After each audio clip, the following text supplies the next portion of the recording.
Oi, gente, fiz um intervalinho, tá?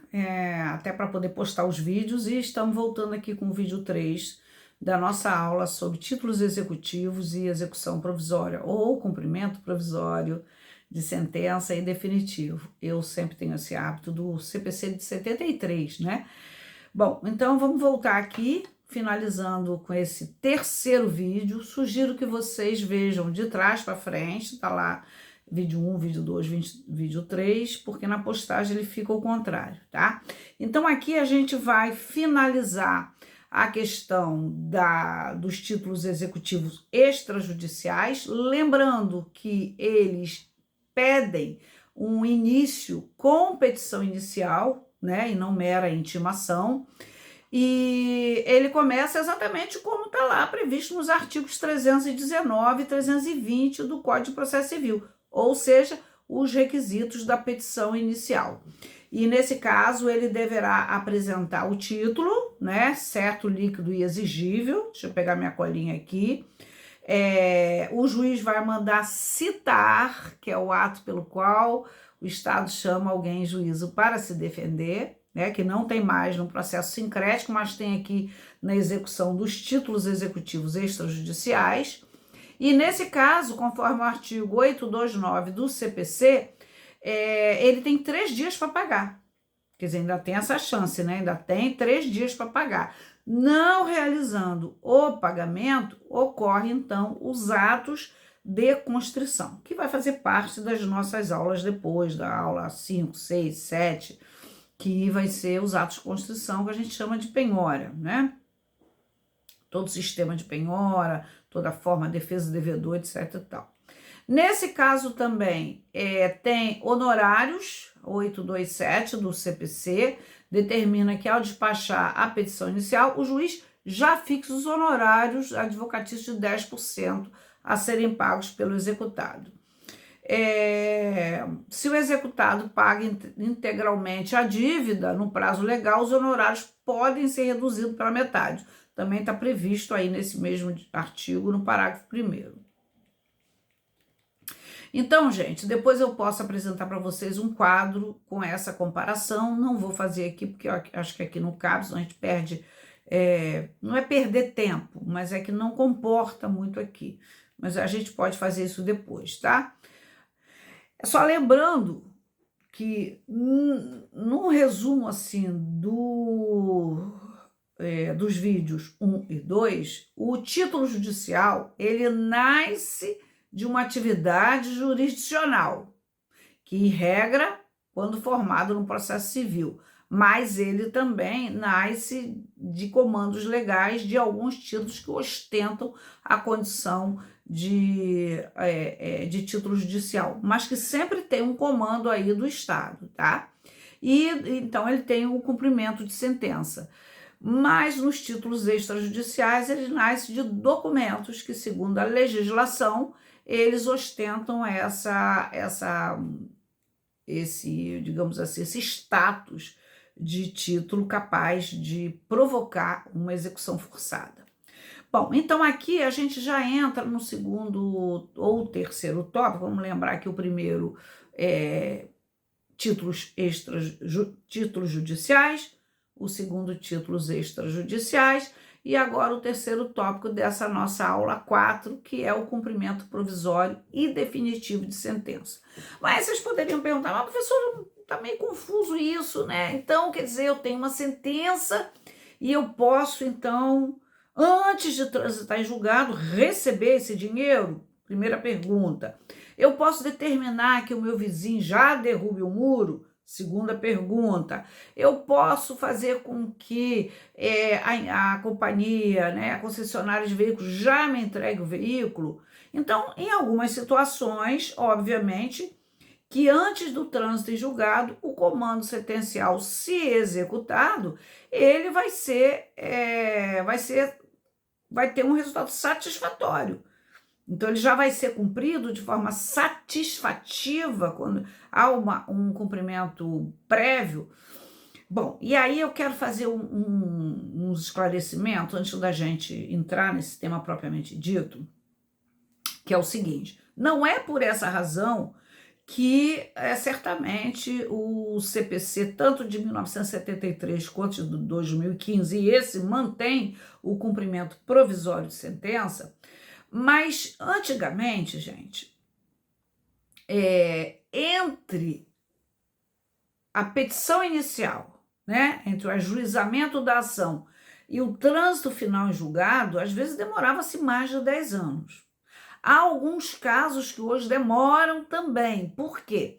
A sentença inicial, às vezes, da entrada no processo, a primeira audiência vai acontecer daqui a um ano, dependendo da vara. Depois tem a decisão, depois tem o recurso para o TJ, Tribunal de Justiça, ou TRT, conforme seja a competência, e depois vai para o STJ. E muitas vezes do STJ vai para o Supremo. Eu tive muitas ações que fez esse percurso assim de 4 tribunais. Eu tive processo, eu já falei isso para vocês, que antes de transitar em julgado, ele já durava 20 anos. Ele durava 15 anos. Porque se leva para o Supremo, obviamente que o juiz da vara ele suspende todos os atos. Obviamente que o juiz do TJ vai suspender, obviamente que o STJ também vai esperar a decisão. Mas acontece, e isso sempre justificou a execução provisória, ou seja, eu vou falar execução, mas o cumprimento provisório da obrigação. Mas é um risco muito grande. Eu vou apresentar para vocês 2 riscos. Vamos supor, na esfera trabalhista, que eu tenho uma decisão que contemple obrigação de pagar e obrigação de fazer. Entregar guia de fundo de garantia, entregar guia de seguro-desemprego, que hoje é só uma chave, e também entregar uma carta de recomendação para esse trabalhador, além dos valores ali nos pedidos de pagar. Né? Vamos supor que esses valores cheguem a R$200 mil. Então a empresa ela vai, né, recorrer e eu vou executar parte desse comando sentencial. Eu quero a carta de recomendação, eu quero a tradição para receber o fundo de garantia, eu quero a tradição para receber o seguro-desemprego. Então eu vou executar provisoriamente. Normalmente o juiz até já manda entregar. Eu vou executar isso provisoriamente. E vou executar também o valor de R$200 mil. Então, eu vou fazer uma carta de sentença, vou quantificar esse valor, vai para a impugnação, se for caso de perícia, vai ter perícia. Então, essa fase de liquidação da sentença, que é objeto da nossa aula da semana que vem, ela é uma fase que pode ser também muito demorada, tanto na esfera civil quanto na esfera trabalhista, que pode envolver perícia, pode envolver impugnação, na esfera civil pode envolver recursos, né, de decisões interlocutórias, e aí a parte vai fazer o quê? Ela vai, enquanto está tramitando lá o recurso, ela vai fazer comandos, ela vai fazer uma carta de sentença e vai adiantar tudo isso. Nas obrigações de fazer, de não fazer, de traditar coisa, o comando sentencial automaticamente já foi cumprido. Então ele já é satisfativo, como acontece nas antecipações de tutela em algumas situações. No caso da obrigação de pagar, na esfera trabalhista, os juízes de primeiro grau, eles só vão até a constrição, ou seja, até a penhora. Ele para ali. Ele não implementa os atos de expropriação, ou seja, leilão e já entrega o valor. Não, por garantir eles assim, vou segurar aqui. No processo civil, isso pode ocorrer, em grande parte acontece, porque exige-se uma caução, né? Então, há uma certa garantia aí. Bom, então, por que sempre essa fase de conhecimento até o trânsito em julgado, em todas as esferas, sempre foi muito demorada? Então, justificava bastante essa execução provisória, ou seja, o cumprimento provisório. Atualmente, continua demorado, porque se recorrer ao STJ, ao Supremo, vai demorar do mesmo jeito. Então, se eu tenho certeza do meu direito, eu vou para a execução provisória, vou liquidar, vou deixar as impugnações ocorrerem, os recursos ocorrerem nessa fase e vou preparar. Quando os autos chegarem à vara, eu já estou com esse 1 ano, 2 anos, 3 anos já bem adiantado. Então, isso sempre foi uma visão que a gente teve. Com a emenda constitucional 45 de 2004, fiz até um livro na época, foi inserido no texto constitucional a razoável duração do processo. Minha gente, essa razoável duração do processo pode até existir para a primeira fase de conhecimento, porque depois na execução, como eu já disse para vocês, ó, já era. Então, voltando aqui, só para vocês entenderem o sentido de um cumprimento antecipado, que a gente chama cumprimento provisório, em execução, e um cumprimento definitivo. O cumprimento definitivo não tem erro. Transitou, eu vou começar de trás para frente. Ele transitou em julgado, ok, começa os atos, ou intima para pagar, ou não pagou, vamos começar os atos de execução. Vamos começar os atos de execução. Vamos citar, vamos, se for o caso de extrajudicial, vamos começar a penhora de bens, que são a construção, vamos dar prazo, ele vai se defender, vai para a expropriação, todo um conjunto muito detalhado que envolve desde a liquidação até a expropriação e entrega ao credor daquilo que ele efetivamente tem direito. Mas a execução, o cumprimento provisório, né, ele está previsto no artigo 513 e 520 a 527 do CPC, combinado aí com o artigo 5º da Constituição Federal, que vai falar da razoável duração do processo. Então, por exemplo, o artigo 521, ele vai falar da dispensa da caução, o artigo 522 vai falar do cumprimento e do requerimento, o 523 vai falar do cumprimento definitivo da obrigação de pagar, o 524 do demonstrativo de crédito, da impugnação e assim sucessivamente. É claro que o cumprimento provisório, ele é bem perigoso, tá? Porque se entregar a coisa, se entregar, né, cumprir a obrigação de fazer, se entregar o dinheiro, se entregar o imóvel e depois o imóvel não é daquela pessoa, comprovadamente, porque a sentença foi modificada no tribunal, aquilo que era o direito do credor, né, do autor, passa a não ser mais, isso é muito perigoso. Então, a segurança jurídica, nesse caso aí, os juízes têm muito cuidado. Na Justiça do Trabalho, então, tem muito cuidado. Na Justiça Estadual também, quando se trata de imóvel, quando se trata de dar posse, quando se trata de transferir a propriedade, quando se trata mesmo de pagar, é bem complicado. Então, o sistema processual civil, ele distingue o cumprimento definitivo do cumprimento provisório de uma decisão, né? Lógico que essa decisão, quando ela é cumprida provisoriamente, significa dizer que ele está sujeito a recurso. Sujeito a recurso significa dizer sujeito a mudança, sujeito a alteração daquilo que foi julgado na sentença da vara, né? E no cumprimento definitivo, não cabe mais recurso. É aquilo que a gente diz, que vocês aprenderam, transitou em julgado.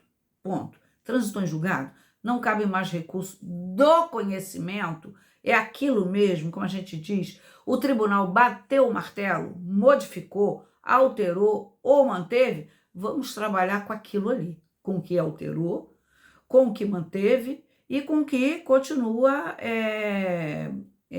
conforme a decisão primeira. Para isso, minha gente, para a gente fazer o recurso, para a gente fazer a execução provisória, o recurso não pode possuir efeito suspensivo. Benezete complicou. Não complicou porque vocês já estudaram isso. O juiz, quando recebe o recurso, ele vai verificar os requisitos de admissibilidade extrínseco e intrínseco.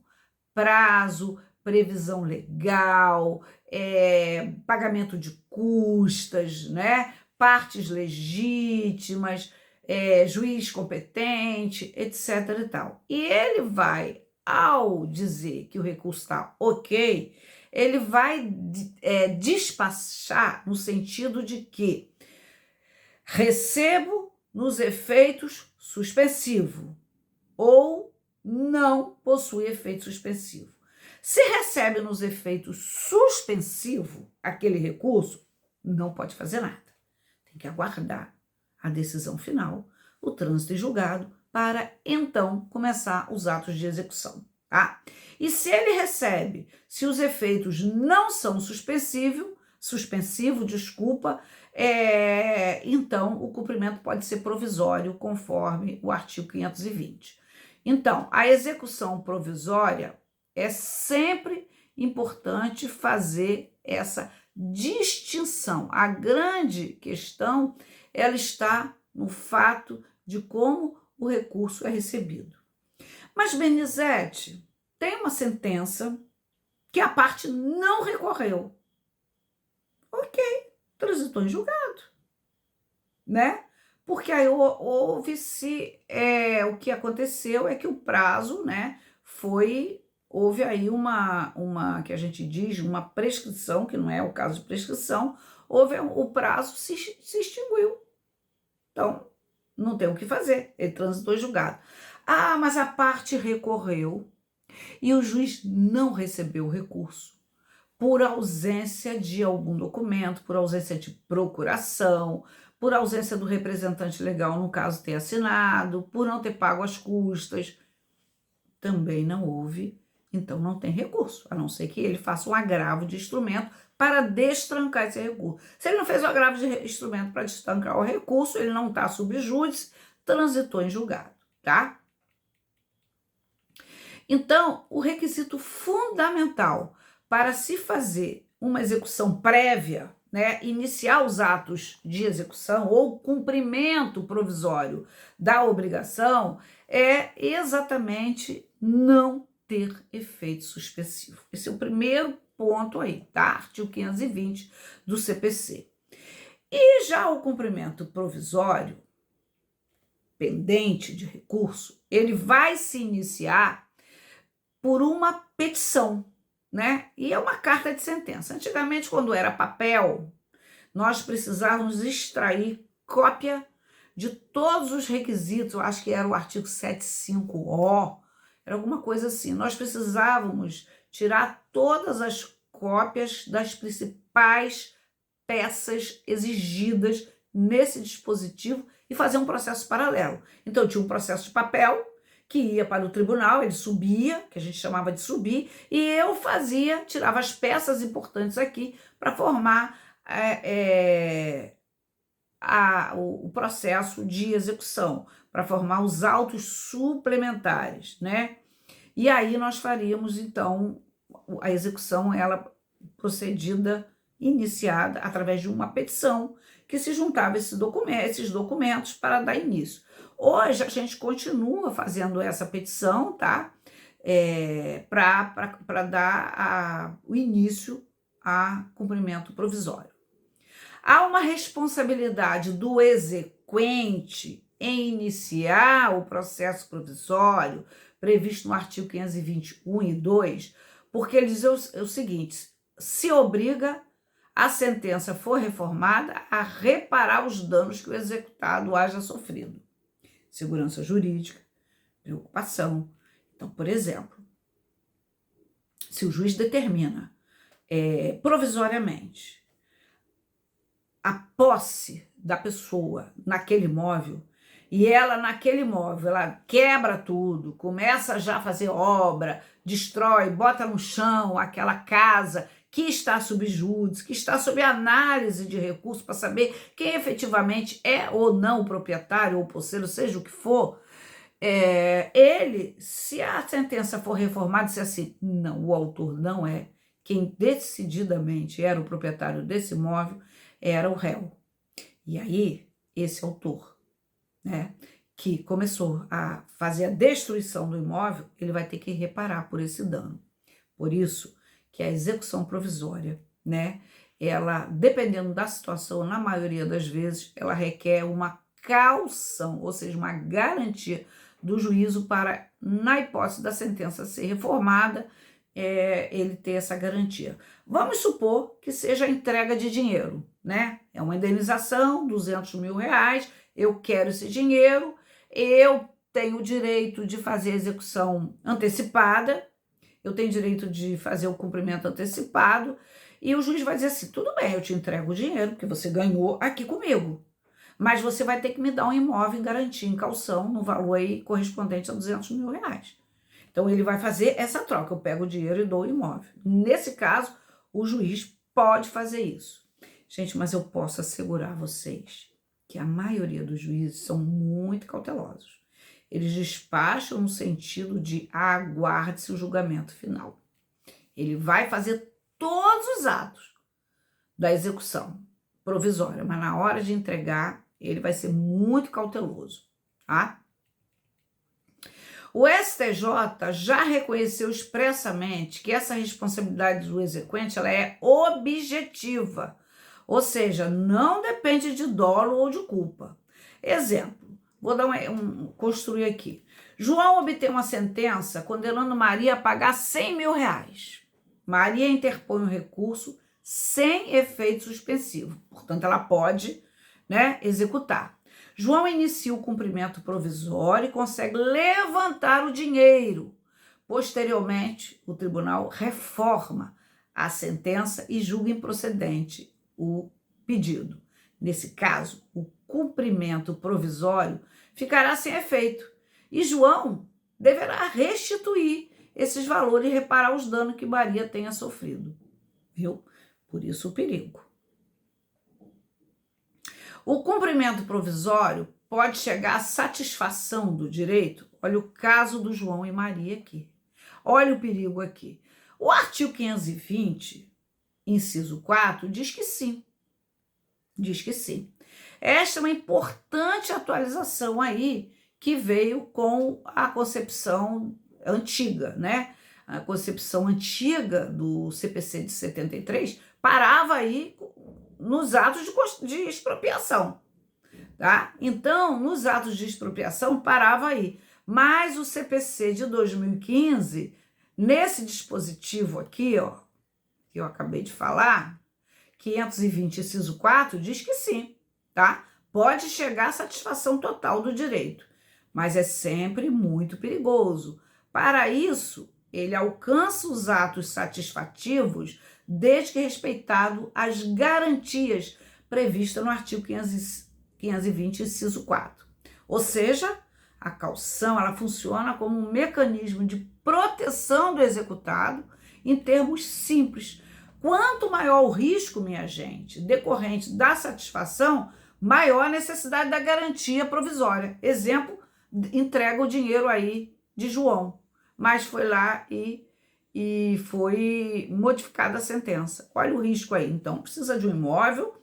Nesse caso, se eu sou juiz, eu peço um imóvel com RGI, sem dívida, peço certidão de ônus reais, peço certidão de quitação de dívida, peço uma avaliação aí, peço uma avaliação de 3 corretores para saber se o imóvel vale 200 mil mesmo, ou se ele vale 50 mil. Então, o juiz tem que ter todas as cautelas aqui, tá? Que é muito, muito perigoso. Quando é que dispensa essa caução do artigo 521? Há essa possibilidade? Há, sim, créditos de natureza alimentar, previsto no artigo 521, situação de absoluta necessidade do credor, que eu não tenho um exemplo para dar para vocês, pendência de agravo previsto no artigo 1042, sentença em consonância com a súmula do STF ou STJ, ou seja, está simulado, não tem erro, não vai modificar, normalmente matérias de direito, né? Então, a exigência de caução ela será mantida quando a dispensa resultar de manifesto risco de grave dano. Então, a hipótese de caução, em algumas situações, pode ser dispensada, tá? Normalmente, é até 60 salários mínimos, quando é situações de até 60 salários mínimos, normalmente caso de pensão alimentícia, aí dispensa essa caução, tá, gente? Acima de 60 salários mínimos, a caução pode até ser dispensada, mas em algumas situações o juiz tem esse receio, né? Claro que a execução provisória, ela não se limita à obrigação de pagar quantia, também a obrigação de entregar coisas, né? De fazer, de não fazer, de se abster. Eu fico pensando assim, nesse momento político, por exemplo, entra com uma ação para que seja tirado da mídia as fake news aí, falando fulano era o grande sócio do Banco Master, A, B ou C, não importa. Era o grande sócio. Tudo mentira, uma fake news. Esse fulano, esse candidato que se sente ameaçado, ele vai entrar com ação e vai exigir que imediatamente o juiz dá uma sentença rápida, ele pode ser também com uma tutela, né, de emergência, uma tutela de evidência, mas de urgência ou de evidência, mas vamos supor que essa sentença sai uma decisão rápida e o juiz determina que seja retirado isso daí, mas isso está pendente de recurso.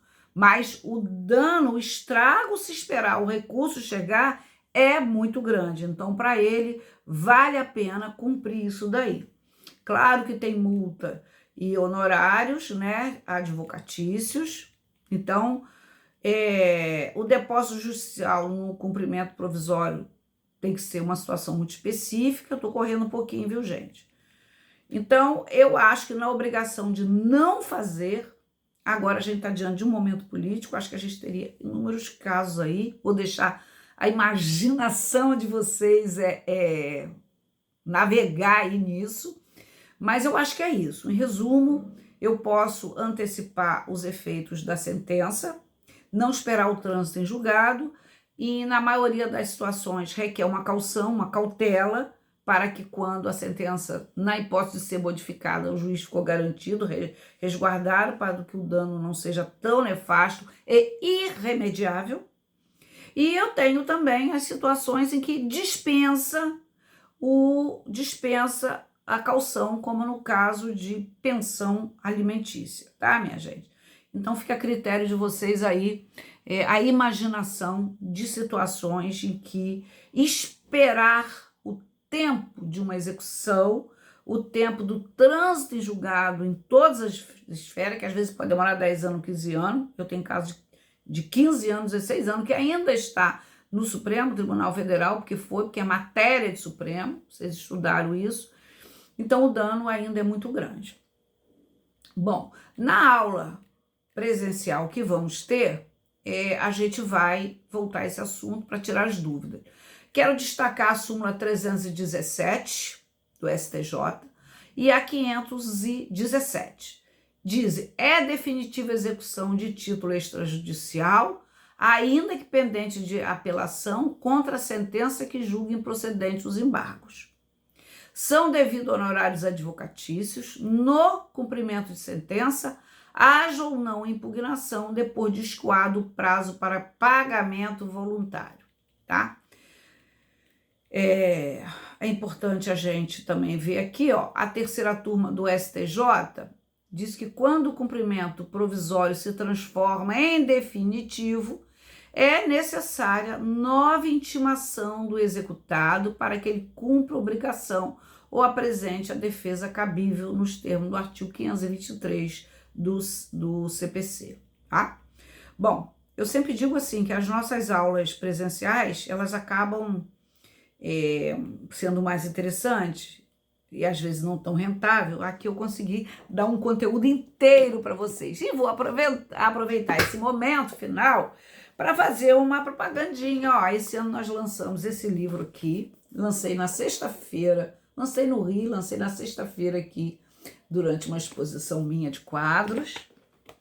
Esse aqui que é a minha Menina dos Olhos, ó, um livro de crônica também, gente, olha, que eu fiz, lancei sexta-feira, esse eu tenho para venda. E lancei também esse livro aqui, ó, dois deles, a capa é um quadro meu, olha. Então, gente, eu também sou bastante arteira, vocês já viram, né? Esse livro aqui eu vou lançar no 47º Congresso Nacional de Advogado Trabalhista, em setembro, que eu tô indo para lá em Brasília. É isso, gente. Eu espero que nesse encontro nosso virtual vocês não tenham perdido muito em termos de conteúdo. Eu estou muito feliz, sinto falta de estar presencial com vocês e estou mandando aí para a representante de turma Ana os exercícios referentes a essa matéria. Um beijo grande para vocês, fique com Deus e até a próxima.